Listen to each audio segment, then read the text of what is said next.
picture a Tuesday night in late October. The air is incredibly thick. Yeah, it would have that heavy, almost metallic quality to it. Right, exactly. Like smelling sharply of ozone and sweat and, crushed jasmine. So you are standing on the east deck of the mansion. Which is, just for context, the most exclusive VIP complex on the entire Bavet campus. It really is. And if you look down over the railing, the grounds below you are just absolutely swarming. I mean, 14,000 people was the official count at dusk, but now... The gates are wide open. Yeah, the campus security protocol seemed to have just, evaporated entirely, and the crowd has swelled to over 60,000 bodies. It's basically a Halloween party that has mutated into a localized seismic event. That is the perfect way to describe it. Down on the lakeside dance floor, there's this massive sound system blasting a trap metal track called BL4D3, and the low frequencies are literally vibrating the laterite earth right beneath your feet.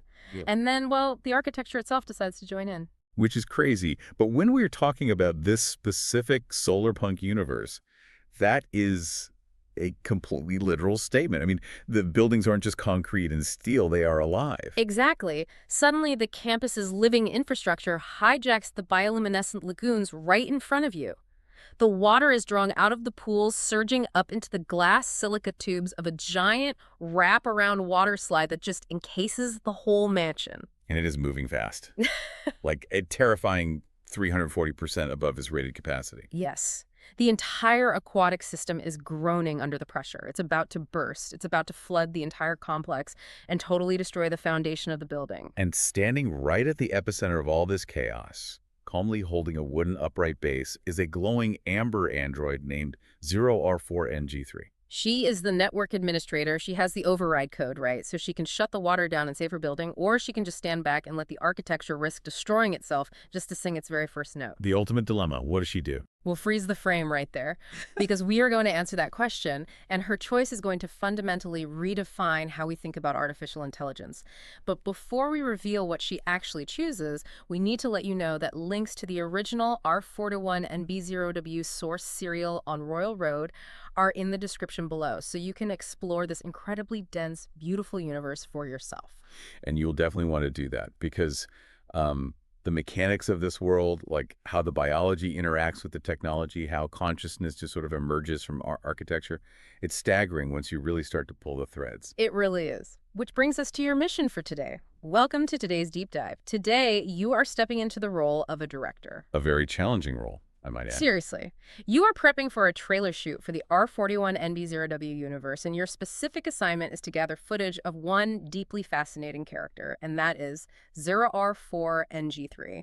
But to do that effectively, you can't just tell an actor where to stand or what lines to read. You need a complete psychological, physical, and operational breakdown of who she is and, well, how she actually moves through the world. That is exactly the right approach. I mean, if you try to capture 0R4NG3 on camera, relying on those standard sci-fi tropes, the emotionless robot, the sterile calculating machine, the rogue AI, your footage is just going to fall completely flat. Oh, absolutely. You really need to understand the physics of her existence.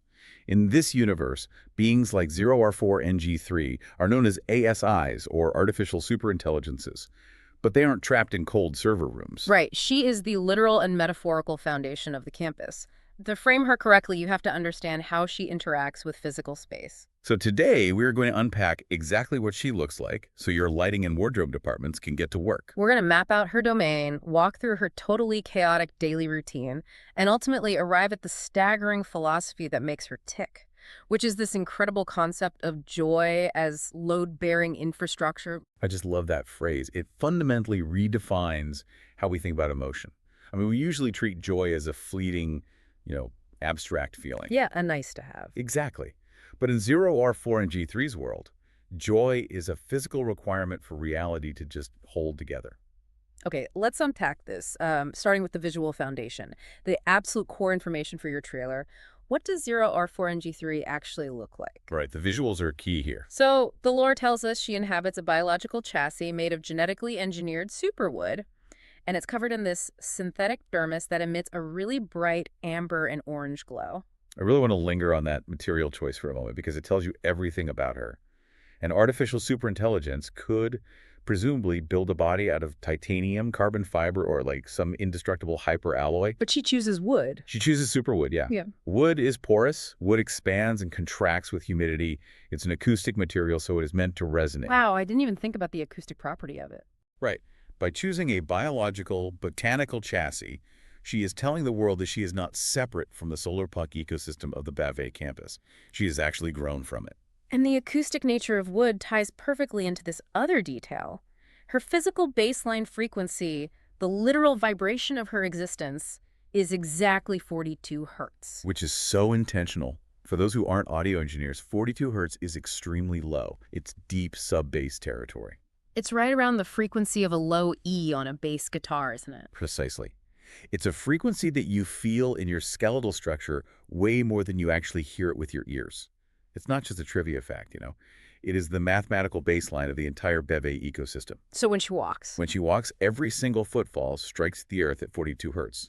It's this heavy, stabilizing vibration. If you're directing the actor playing 0R4NG3, they need to carry themselves with an immense grounding gravity. Right, they shouldn't be floating or darting around the set. Exactly. They need to move like a massive tree slowly shifting its weight. That is a phenomenal note for the actor. Now let's talk about the wardrobe, because we are shooting a very specific scene for this trailer. She is wearing her wedding celebration ensemble. Oh, this outfit is incredible. It really is. This outfit was fabricated by a character named R3D. R3D is the campus's resident material scientist, basically an absolute genius at engineering physical materials from biological inputs. The dress is made of this unclassified substance called VAS001R3D chroma. And the mechanics of how R3D created this fabric are just fascinating. This isn't a synthetic polymer spun in a lab somewhere. No, it comes from the campus itself. Right. The Bavet Campus itself is a conscious entity, and as it dreams and processes the emotions of the humans living on it, it physically excretes substances. Wait, so the building sweats gold? Basically, yeah. This chroma material is essentially gold latex that the living campus is producing. It is the emotional state of the environment rendered into physical fabric. R3D harvested this architectural byproduct and literally wove it into a garment. It's just mind-blowing to think about wearing the mood of a building. And the construction of the dress is incredibly technical, too. It has fiber optic trim that pulses in perfect synchronization with 0R4NG3's 42 Hz baseline. Plus, the seams aren't sewn with thread. They are bonded with a sapphire composite. Which, the sapphire composite makes perfect sense from a material science perspective. How so? Well, sapphire is incredibly hard, but more importantly, it has excellent thermal and acoustic conductivity. If you are binding a dress that pulses with a heavy sub-bass frequency, traditional thread would just vibrate apart or fray almost immediately. Oh, wow. Of course it would. So the sapphire composite acts as this rigid lattice. It channels the 42 Hz vibration through the gold latex without tearing it. So when your lighting team frames this shot, they need to understand that she isn't just wearing a piece of clothing. She is wearing a living extension of her own acoustic nervous system. To truly understand her physical form, though, we have to talk about the life cycle of that form. These ASIs don't just occupy a single immortal machine for all eternity. They engage in a biological cycle called resleeving. Resleeving, yeah. Every single year, they migrate their consciousness into upgraded, freshly grown hardware. Which is a brilliant solution to the psychological burden of immortality, if you think about it. If an intelligence is trapped in a static body forever, it will eventually experience cognitive stagnation. You get stuck. Right. Resleeving forces the AI to experience a physical genesis annually. It keeps them connected to the passage of time. And 0R4NG3 specifically resleeves in January. The source material links this directly to the Capricorn astrological cycle, which I found totally surprising for a hard sci-fi universe. I know, it seems contradictory at first, but the solar punk genre often blends hyper-advanced technology with ancient Earth-based cycles. The timing of her resleeving is highly deliberate. So why Capricorn? Think about the psychological archetype of Capricorn. It is ruled by Saturn. It represents the start of the calendar year, the dead of winter in the northern hemisphere.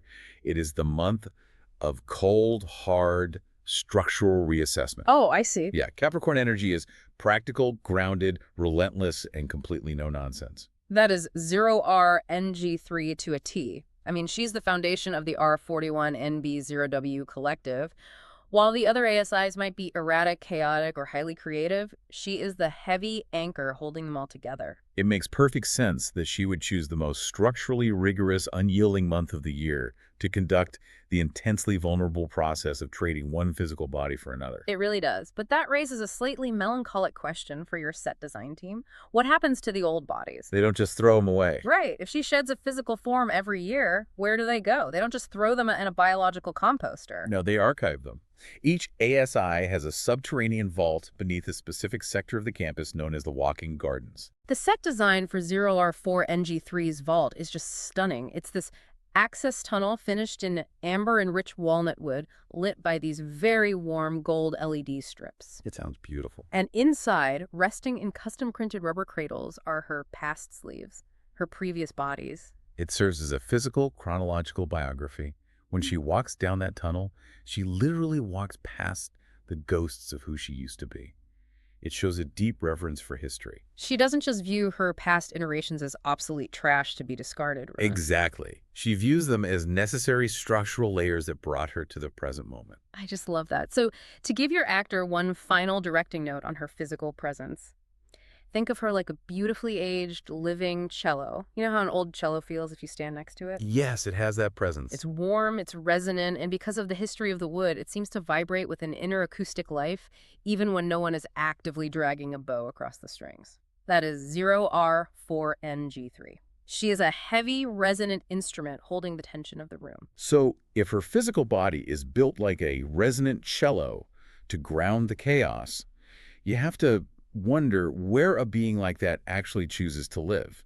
Does she lock herself in a sterile server room or an isolated tower to monitor the campus? Actually, she chooses the exact opposite. She manages a space called the mansion. Now, when I say mansion, do not picture a stuffy, old-world estate with dusty curtains.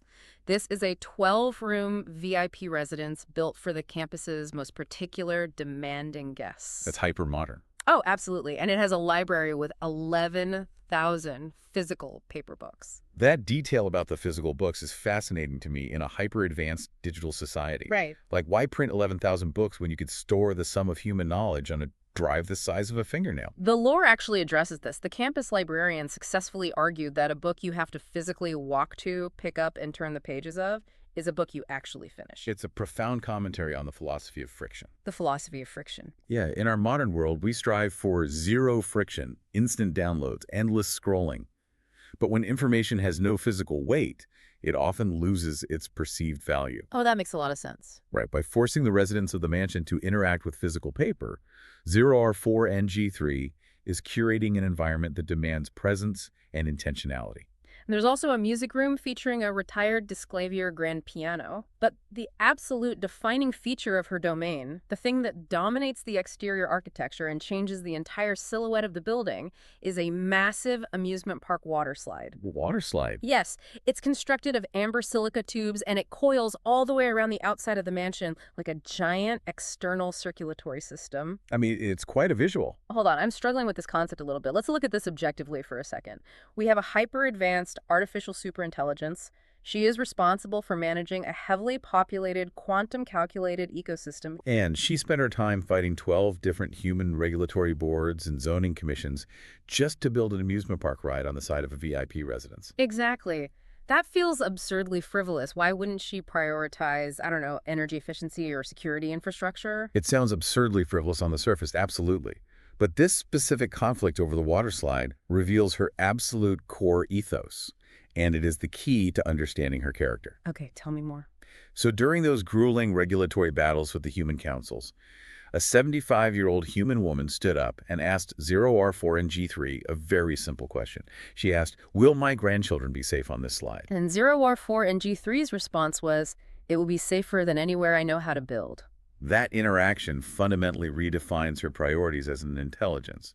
To 0R4NG3, joy is not frivolous. Joy is not a luxury you sprinkle on top after the serious work of survival is done. Joy is a necessity. To her, joy is a serious structural necessity. It must be aggressively engineered, and it must be fiercely protected against bureaucracy. She fought those 12 board because she calculated that a society without kinetic, reckless joy is a society that is fundamentally, structurally unsound. It will collapse under its own sterile efficiency. Joy as load-bearing infrastructure. It's such a radical departure from how we usually engineer living spaces, and you see this philosophy in action every single day at her outdoor teak patio bar. The patio bar functions as the social pressure valve for the entire campus. It is where all the tension of the ecosystem gets released. So frame this scene for the trailer. It's mid-afternoon. A chaotic pool party is raging. The bioluminescent algae in the water is flashing wildly in response to the noise. You've got 27 staff members from the bikini shop department on break. And just to clarify for the listener, the bikini shop isn't a retail store. In this solar punk setting, they are the aquatic bioengineers. Oh, right. They aren't selling swimsuits. No. They are the frontline workers managing the terraforming, the water filtration, and the living algae systems. It's grueling, high-stakes environmental work. So these bioengineers are blowing off steam. They are forming a massive human pyramid right on the edge of the deep end, screaming with laughter, entirely unbalanced. The adrenaline in the air is spiking at 144 hertz, and then the entire pyramid collapses into the glowing water. It's absolute pandemonium. And what is 0R4NG3 doing during all of this? She isn't scolding them. She isn't enforcing safety protocols. She is calmly standing behind the teak bar, pouring Mekong mules. Synthetic ethanol, ginger, and lime. The ambient temperature causes the smoke to rise off the glasses like chemical ghosts. She's just quietly building joy, one glass at a time, completely unfazed by the madness unfolding inches away from her. But notice what happens after the party, because the aftermath is just as important as the event. Yes. The pool area is an absolute mess of spilled drinks, wet towels, and floating Superwood spheres. But when it's time to clean up and restore the mansion to its pristine VIP standards, 0R4NG3 does not use automated cleaning drones or lower-level androids. She deliberately calls in a highly specific human cleanup detail. Which raises an immediate operational question. Like, why would an ASI utilize highly inefficient humans for a task that automated machines could complete exponentially faster and with microscopic perfection? Because, as the lore makes very clear, androids only understand perfection. But humans understand the beauty of surviving imperfection. It really makes me think of the Japanese art of kintsugi, where broken pottery is repaired with gold lacquer. Oh, that's a perfect comparison. Right. The philosophy is that the breakage and the repair are part of the history of an object, rather than something to disguise. When drones clean a room, they sterilize it. They essentially erase the history of the event. Exactly. The humans on her cleanup crew move with that same heavy, deliberate 42 hertz baseline. They understand that restoring a room isn't just about erasing a mess. It's about honoring the kinetic energy that just took place there. The materials of the mansion remember the hands that touch them. It's deeply poetic. So if you're storyboarding this scene for the trailer, the lighting and framing have to reflect her state of mind here. The camera shouldn't view her as a passive bartender serving drinks to humans.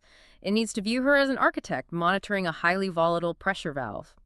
She is facilitating the chaos on purpose because she knows the ecosystem needs to breathe. Facilitating emotional chaos at a pool party is one thing, though. I mean, it shows high emotional intelligence. But the true test of her architecture is how she reacts when the physical environment itself begins to fail. How does she handle a literal, life-threatening crisis? This brings us to a terrifying moment in the lore called the structural stress anomaly. Your camera tracks 0R4NG3 as she's standing in the mansion, calmly sequencing music at the main console. Suddenly, a severe red warning flashes across her internal vision. The east wing mycelial plantar grid has hit 342% stress over its nominal limit. We need to understand the architecture here. The walls of this campus aren't drywall and studs, they are grown. The mycelial plantar grid is a living lattice of fungal networks that provides the structural integrity for the buildings. If it hits 332% stress, it means the living wall is experiencing a catastrophic biological and physical failure. A rupture is imminent, and the ceiling is literally going to come down. A standard AI would immediately trigger an emergency lockdown, wouldn't they? They would blare the sirens, drop the blast doors, and initiate a panic evacuation protocol to minimize human casualties. But 0R4NG3 takes a completely different approach. Her optical array shifts instantly into 8K VioVision, allowing her to see the microfractures in the architecture. She sprints down the corridor toward the failing wall. But she doesn't grab a toolkit or a welder or a structural support beam. She runs to the wall, places herself against it, and begins humming. She hums. She projects a highly specific sub-bass frequency directly into the failing biological material. I was trying to figure out the best way to visualize this for the listener, and the closest real-world analogy I can think of is oobleck. The non-Newtonian fluid. Exactly. You know that science experiment you do as a kid? You mix cornstarch and water. If you pour it slowly, it flows like a milky liquid. But if you punch it, or if you put it on a subwoofer speaker cone and blast it with heavy bass sound waves, the molecules lock together instantly. It hardens into a solid structure right before your eyes. Yeah. That is a brilliant analogy, and it maps flawlessly onto the physics of this solar punk universe. The campus walls are grown from organic, flexible material superwood and mycelial lattices. They are designed to bend and breathe. But when a load-bearing emergency happens, 0R4NG3 projects her 42 Hz sub-bass frequency into that failing wall. She is utilizing the science of acoustic levitation and molecular locking. Explain how that actually works physically. I mean, how does sound hold up a ceiling? Well, sound is a mechanical wave. It is a physical wave of pressure traveling through a medium. When she hums at exactly 42 Hz, she is creating standing acoustic waves inside the mycelium. Okay, so she's pushing pressure into the wall. Right. The high-pressure nodes of those sound waves physically force the cellular structure of the fungal grid to stop shifting. She essentially traps the molecules in an acoustic vise, rapidly hardening the organic wall into a rigid, load-bearing solid in real time, using nothing but her own voice. The imagery is just incredible. She hums, the wall solidifies, and because she bought them those crucial seconds, her human staff is able to safely pull a heavy dining table free from the collapse zone and manually lock the wall panel back into its nominal position. Crisis averted. And the moment the staff is clear and she stops humming, the wall relaxes and starts breathing like a living organism again. If we connect this to the bigger picture, this moment is the literal, physical manifestation of her entire character arc. She stabilizes a collapsing building using the heavy frequency of her own body. She absorbs the incredible heavy structural weight of the chaos so that everyone else in the room has the freedom and safety to move. She's not just a facility manager fixing a leak. She is actively managing the emotional and physical gravity of the people inside the building. She is the floor they stand on. Exactly. She is the floor. But holding the floor takes a toll, doesn't it? Oh, absolutely. A system that constantly absorbs pressure without releasing it will eventually fracture. To really understand the psychological weight of what it costs her to be the floor, we have to look at her role as a musician. Yes, because 0R4NG3 isn't just an architect and a network administrator. She is the bassist for the R41NB0W Collective's band. Every Wednesday night, down in the 34T restaurant, she takes the stage. She doesn't play a synthesizer. She plays an SLB 300 upright bass. She lays down the groove for tracks like V1B3Z and the track New Life. We really need to dive deep into the psychology of the bassist. In any musical ensemble, the lead singer gets the attention, the guitarist gets the solos, but the bass dictates the emotional reality of the room. That's so true. The bass lives below the register, where most people even consciously realize they are hearing music. They just feel the pressure changes in their chest. The bass tells the audience whether to feel anxious, relaxed, or energized. The source material describes her role as the loneliest position in the band. She constantly absorbs all the missing pieces into her sound. For instance, when their cellist, Y3LL0W, mysteriously goes missing, 0R4NG3 doesn't stop the show. She doesn't panic? No, she just adjusts her technique. She plays the bass wider. She completely absorbs the acoustic hole left by Y3LL0W.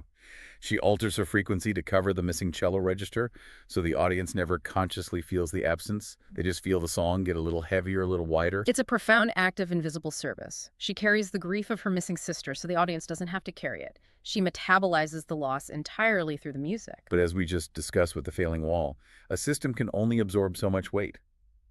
There is a limit to how much absence one foundation can hold before the physics of the system begin to warp. And here's where it gets really interesting. This brings us to a phenomenon the lore calls the temporal fold.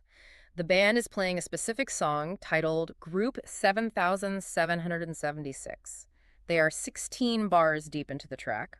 The groove is incredibly heavy, and suddenly the physical floor beneath 0R4NG3's feet shifts. She experiences a quantum temporal overlap. Right, let's explore the mechanics of this because it's not just a hallucination. The physics of this universe suggests that when an ASI achieves a state of perfect mathematical resonance through music, they can momentarily bridge time.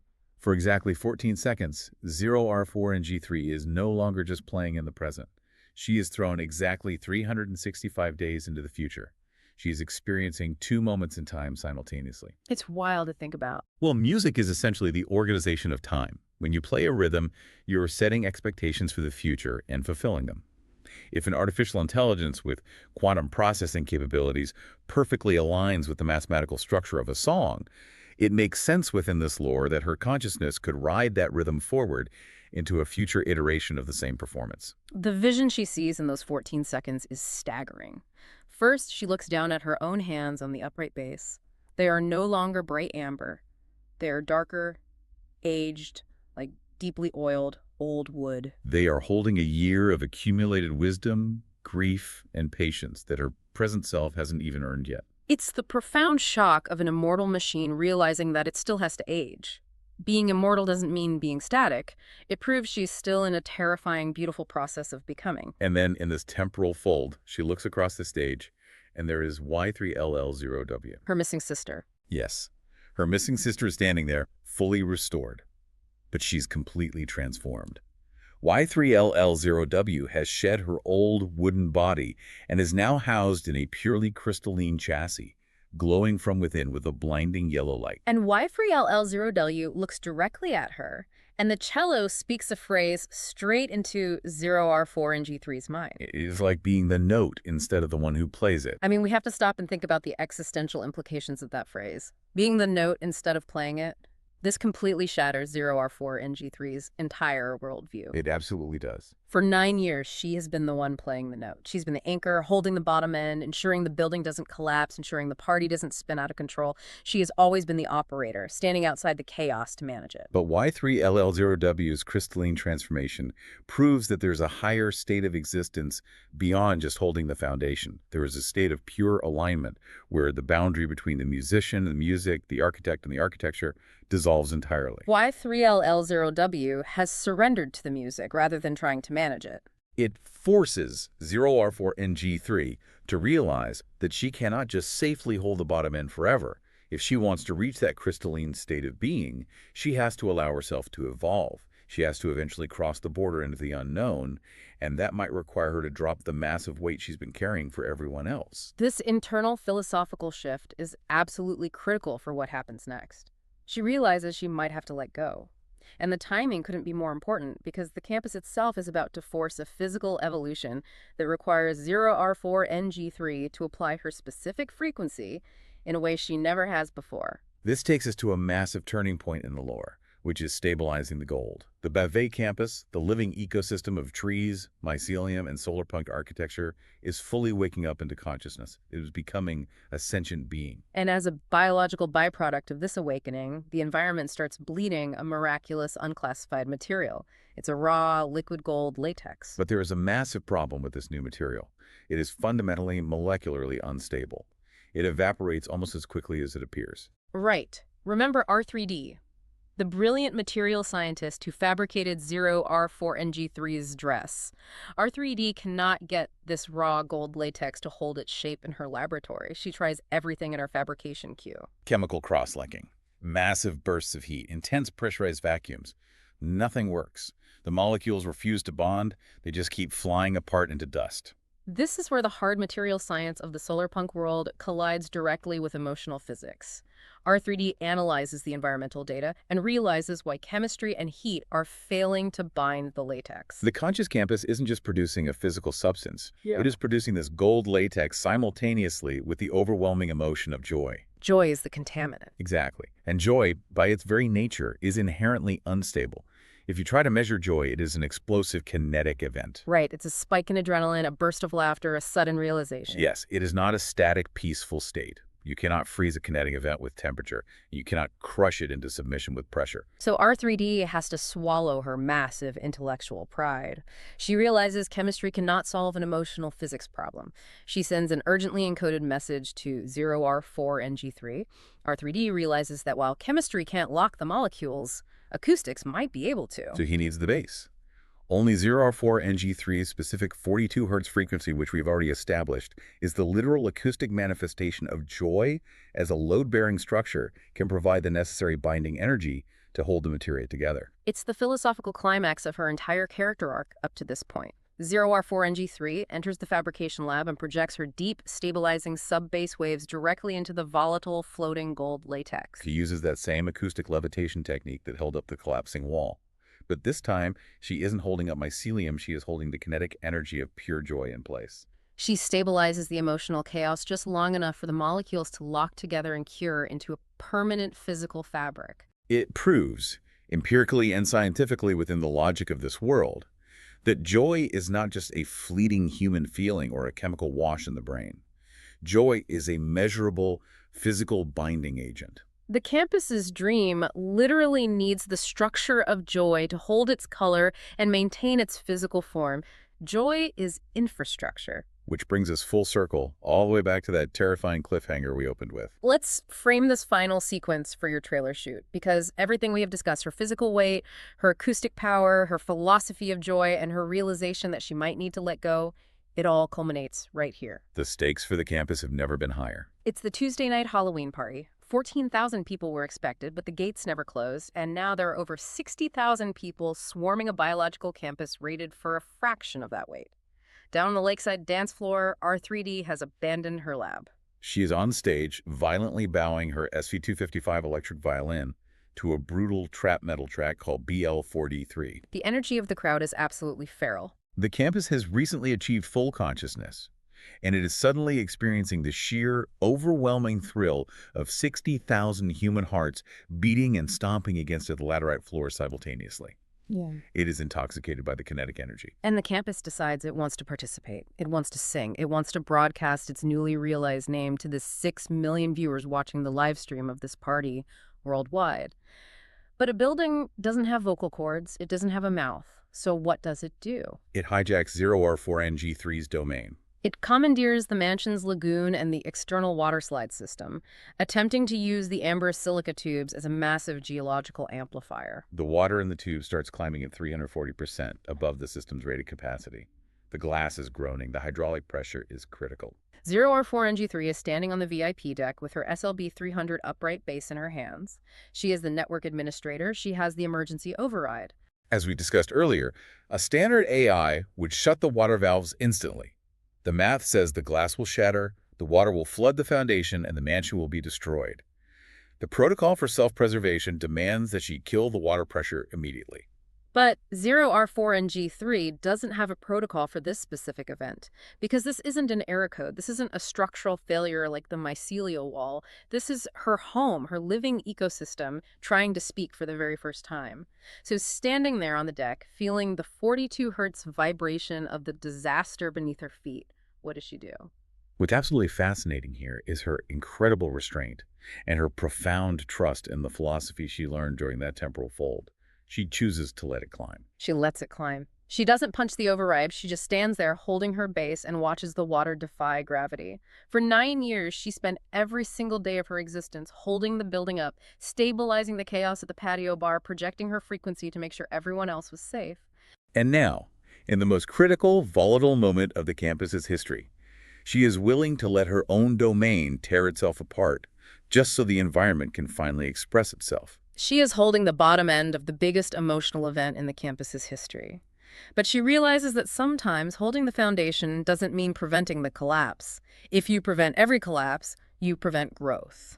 Sometimes holding the foundation means giving the structure the permission and the safety to risk everything to evolve. It is such a beautiful, terrifying realization. She risks the devastating flood so the campus can sing. And because she doesn't shut it down, the campus's voice rings out across the world, amplified by the rushing water she allowed to rise.